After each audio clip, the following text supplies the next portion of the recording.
So after taking a look at slope, we're now going to look at how can we use slope to represent parallel and perpendicular lines. And we're going to start with parallel lines. So as a reminder, two lines are parallel when they travel in the same direction forever and will never cross or get any further apart. Okay, so they're never going to cross, never going to get further apart. They're going to keep running in the exact same direction forever and ever and ever. These three lines here kind of look like they are parallel, to be very honest, and they might be, they might not be, we'll see. But they kind of look like they might be parallel, that they're going to keep on running forever and ever without ever crossing, without ever touching each other. When two lines move in identical directions, they will have a common slope or identical slope. So let's determine the slope of each of these lines here. And it's going to be a little tight as we have three lines close together, but we have lines A, B, and C. So A, B, and C.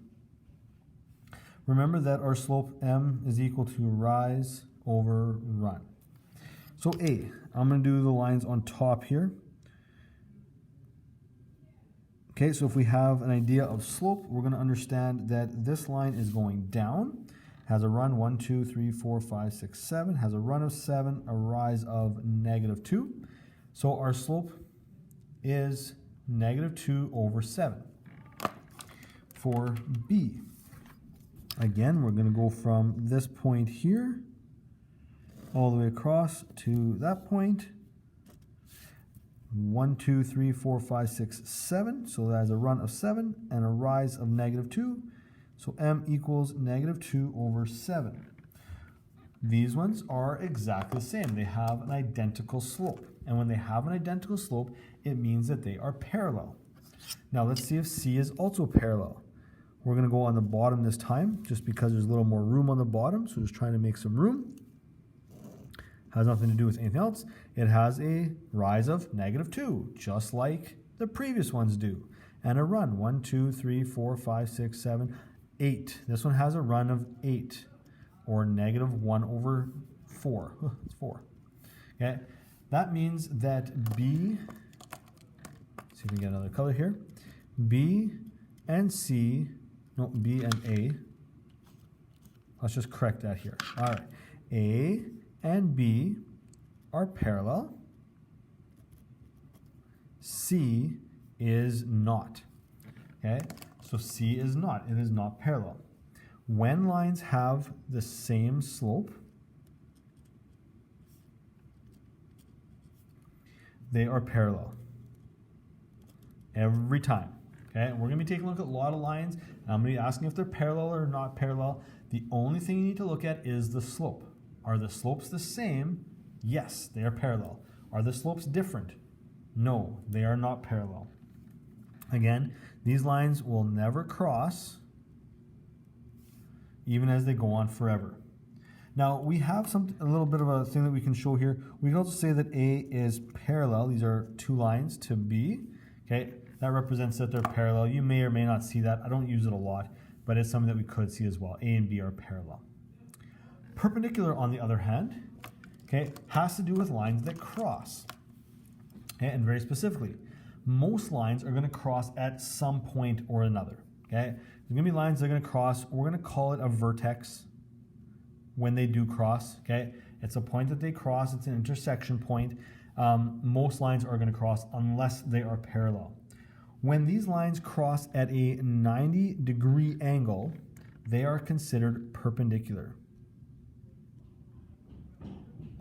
Okay, so when two lines cross at a 90-degree angle, so there we go, 90-degree angle, kind of see that on the screen, they are considered perpendicular. That is a right angle as well. We'll get into more of that as we move into triangles. So that's a little bit down the line, potentially, or you might have learned that already. Okay, well, let's look at these three lines. We have lines D, E, and F. Now, D and E kind of look like they may be parallel. We'll see. They're running in the same direction-ish, but they may not be. And F is running across it. Now, I will tell you for a fact that F is perpendicular to D and E, and we're going to take a look at the slopes and why that is. So let's look at the slope of D. D over here goes from this point to this point here. Oop. Try it on a straight line. Okay, we have a rise of -4, a run of 5, so our slope is -4 over 5. E, on the other hand here, now we're going to just go over everything. I don't want to go through my point on F here at this point. Has also a slope of -4 over 5. So E, -4 over 5, tells us that D and E are in fact parallel. Okay, these ones are parallel. Now F. F is different. We can definitely tell it's going to be a positive slope instead of a negative slope. And so we're going to go from this point that we're given up to this point here. And we have a run of 4 and a rise of 5. So our slope is 5 over 4. Now you will notice that these two lines, let's make sure I get that back on the screen, is in the center screen, that this has a different slope. They're the same numbers, but they've been flipped around. This one's negative, this one's positive. And that in fact is the basis of a perpendicular slope. So, or perpendicular lines. So when the slopes are what we call a negative reciprocal. Okay, so remember, a reciprocal is when we flip the top and the bottom numbers on a fraction. That's a reciprocal. A negative reciprocal means that it's a reciprocal that has the opposite sign, so a negative and a positive. Okay. If that is the case, then the lines are perpendicular. And so we can say with quite a bit of certainty that D is perpendicular to F, and that E is perpendicular to F, and this is the perpendicular sign, it's kind of upside down T, and D is parallel to E. So we can say that of these three lines. That's a way of comparing these three lines. So let's take a look at a couple of examples here. Okay. So example number 1, a line passes through the points P and Q, and a second line passes through the point R and S. Are the lines parallel, perpendicular, or neither? Now, what I'm going to do is I'm going to draw them out so we can see. So we have the point P, which is at -7, 2, which is right here. So that's P, and Q, 1, 7. Okay, there's Q. Here's going to be our line. And our next one, R, is at -3, -4, so right here, that's R. And S is at 5, 1, right here, there's S. And I'm going to draw a line through there as well, so we can see where that is. Okay. Now, there's, again, a couple different ways that we can solve this. We can do our slope formula, and I will use that, or you can use the triangles on the on here to determine rise and run, and you can gladly do that too. I may do that in class. We'll see. But let's use our formula for this one here. Okay, so line segment PQ. Our slope is y2 minus y1 over x2 minus x1. And so we're going to do 7 minus 2 over 1 minus -7. 7 minus 2 is 5. 1 minus -7 is 8. This one has a slope of 5 over 8. Okay, so again, if you need to go through that slower or pause that, you gladly can. This is me going through a little bit quicker to make sure it all fits onto the video here.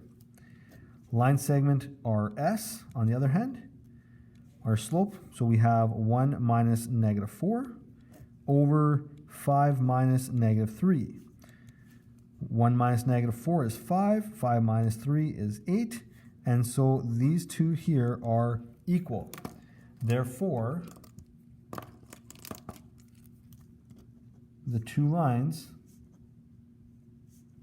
are parallel. Okay?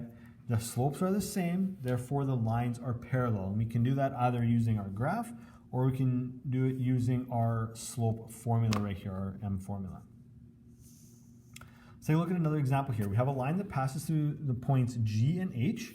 And again, I'm giving them names, so if you want to plot them out, you can just label it with the letter. Okay, G is at -2, 3, so it's right here. There's G. And H is at 1, -2. 1, -2, right there. So that's H. And we're going to draw a line through again.